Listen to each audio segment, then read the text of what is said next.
नवजात शिशु के लिए मां का दूध अमृत के समान बताया जाता है, लेकिन हाल ही में आई एक स्टडी ने इस पर भी सवालिया निशान खड़े कर दिए हैं। सवाल ये कि क्या अब ब्रेस्ट फीडिंग भी शिशु के लिए अनसेफ है। बिहार से आई एक नई रिपोर्ट ने यही डर लोगों के मन में पैदा कर दिया। बिहार के 6 जिलों में स्टडी की गई। उस स्टडी में रिसर्चर्स ने 40 ब्रेस्ट फीडिंग मदर्स के ब्रेस्ट मिल्क सैंपल्स लिए और उनकी टेस्टिंग की। जांच में क्या सामने आया, ये सुनकर आप भी हैरान रह जाएंगे। ब्रेस्ट मिल्क सैंपल्स में यूरेनियम पाया गया।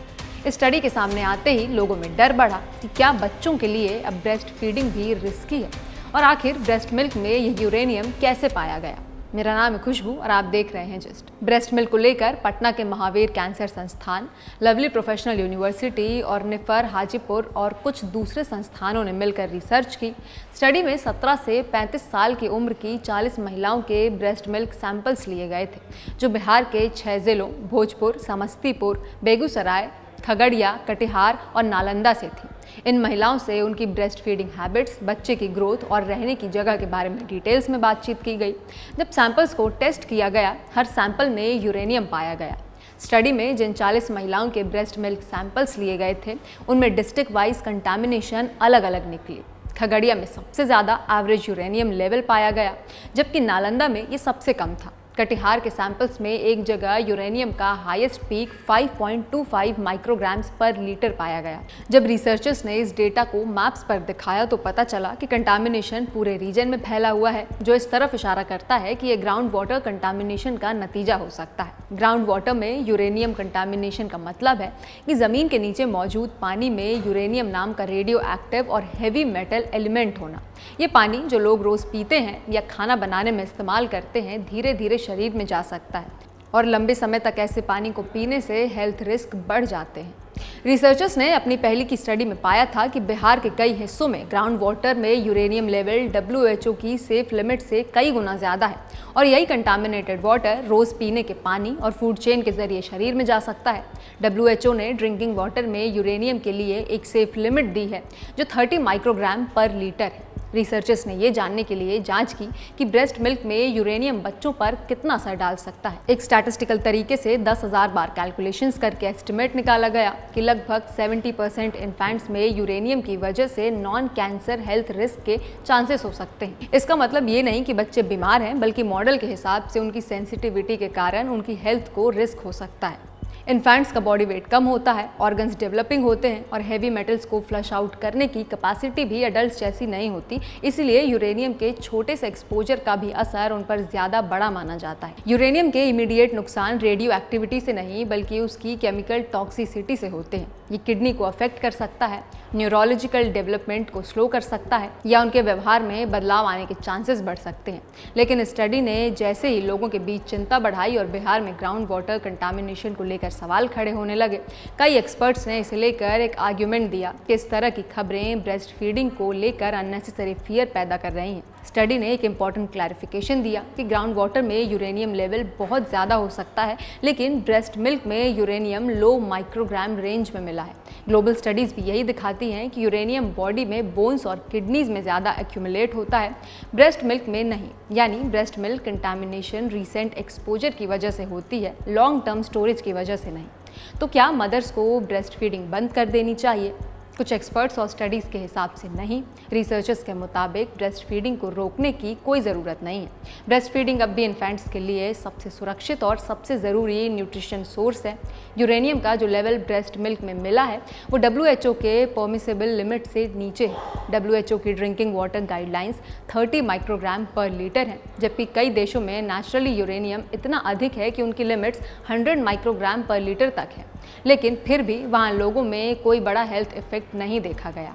इसके मुकाबले बिहार की स्टडी में ब्रेस्ट मिल्क लेवल 0 से 5.25 माइक्रोग्राम लीटर थे, जो बहुत लो कैटेगरी में आते हैं। फिर भी स्टडी में 70% रिस्क का नंबर इसीलिए निकला क्योंकि उन्होंने एक कैलकुलेशन मॉडल इस्तेमाल किया, जिसे हजार्डस क्वेश्चन कहा जाता है। ये इस बात का प्रमाण नहीं है कि असल में बच्चों की हेल्थ खराब हो रही है।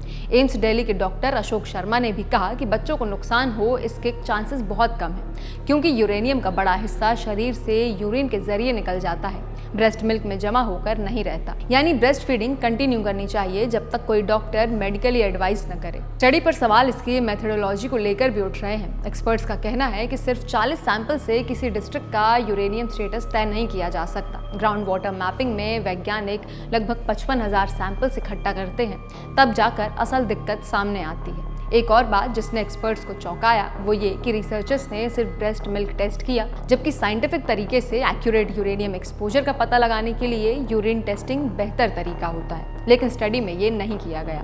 इसके अलावा स्टडी के ग्राउंड वाटर डेटा और ब्रेस्ट मिल्क डेटा में कोई डायरेक्ट कनेक्शन भी नहीं मिला। जैसे नालंदा में ग्राउंड वाटर यूरेनियम सबसे ज़्यादा 77 माइक्रोग्राम्स पर लीटर था, लेकिन ब्रेस्ट मिल्क में वही डिस्ट्रिक्ट सबसे कम कंटामिनेशन वाला निकला। इस मिसमैच ने भी इस स्टडी की रिलायबिलिटी पर सवाल खड़े कर दिए। इन सभी बातों के बीच एक बात पर पूरी मेडिकल कम्युनिटी क्लियर है कि ब्रेस्ट फीडिंग बिल्कुल सेफ है और इसे बंद करने की कोई ज़रूरत नहीं। लंबे समय से आर्सेनिक, लेड, मर्करी और कई हैवी मेटल्स पर स्टडी हो रही है और कहीं भी ऐसा प्रभाव नहीं देखा गया है कि ब्रेस्ट फीडिंग अनसेफ हो जाए। रिसर्चर्स भी अब फ्यूचर स्टडीज़ में पेस्टिसाइड्स, एनवायरमेंटल पोल्यूटेंट्स और हैवी मेटल्स को मॉनिटर करने की बात कर रहे हैं, क्योंकि ये जानकारी पब्लिक हेल्थ प्लानिंग के लिए ज़रूरी है। इस पूरी स्टडी ने एक साइंटिफिक कंसर्न तो उठाया, लेकिन उसकी मेथोडोलॉजी पर कई सवाल हैं। सैंपल साइज बहुत छोटा है, क्लिनिकल हेल्थ मॉनिटरिंग नहीं की गई और सबसे ज़रूरी ब्रेस्ट फीडिंग के लिए कोई इमीडिएट हेल्थ रिस्क नहीं पाया गया। एक्सपर्ट्स की राय साफ है कि पैनिक नहीं करना चाहिए, बल्कि बेहतर स्टडीज़, बेहतर मॉनिटरिंग और साइंटिफिक क्लैरिटी की ज़रूरत है। लेकिन सभी तर्कों के बीच ये भी सच है कि बिहार के ग्राउंड वाटर में यूरेनियम के ट्रेस लेवल पहले भी पाए गए हैं और इसे पूरी तरह नकारा नहीं जा सकता। सेंट्रल ग्राउंड वाटर बोर्ड और दूसरी स्टडीज़ में भी पाया गया कि बिहार के गोपालगंज, सिवान, सारण, पटना, नालंदा, नवादा, सपौल, औरंगाबाद, गया और जहानाबाद डिस्ट्रिक्ट्स में ग्राउंड वाटर में यूरेनियम कंटामिनेशन है।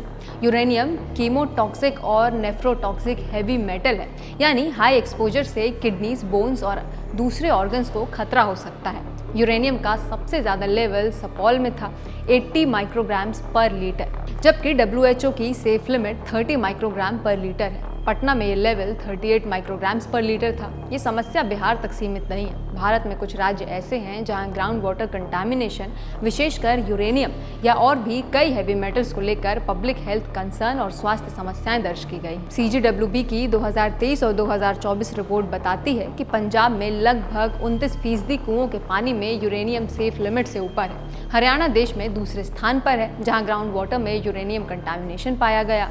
उत्तर प्रदेश, राजस्थान, तमिलनाडु, तेलंगाना, कर्नाटक, गुजरात, मध्य प्रदेश और कई अन्य राज्यों में भी ग्राउंड वाटर यूरेनियम कंटामिनेशन के मामलों की रिपोर्ट आ चुकी है। ग्राउंड वाटर में कंटामिनेशन सिर्फ यूरेनियम तक सीमित नहीं है, बल्कि नाइट्रेट, आर्सेनिक, फ्लोराइड जैसे कंटामिनेंट्स भी पाए गए हैं। जल ही जीवन है, ये इसीलिए भी कहा जाता है क्योंकि पानी का कोई विकल्प नहीं है। ऐसे में ज़रूरी है कि अगर कहीं ग्राउंड वाटर कंटामिनेटेड है तो पूरे अफेक्टेड एरिया की regular water testing, water purification और पब्लिक हेल्थ मॉनिटरिंग होनी चाहिए और पीने के लिए साफ पानी की व्यवस्था भी होनी चाहिए। रिवर्स ऑस्मोसिस जैसे फिल्ट्रेशन सिस्टम्स यूरेनियम को हटाने में इफेक्टिव होते हैं। पूरे राज्य में बायो मॉनिटरिंग होनी चाहिए ताकि पता लगे कि एक्सपोजर कितना ज़्यादा है। आप किस राज्य में रहते हैं और क्या आपके इलाके का पानी पीने के लिए बिल्कुल सेफ है? अपनी राय हमें कमेंट करके ज़रूर बताइएगा और ऐसी ही खबरों के लिए देखते रहिए जस्ट।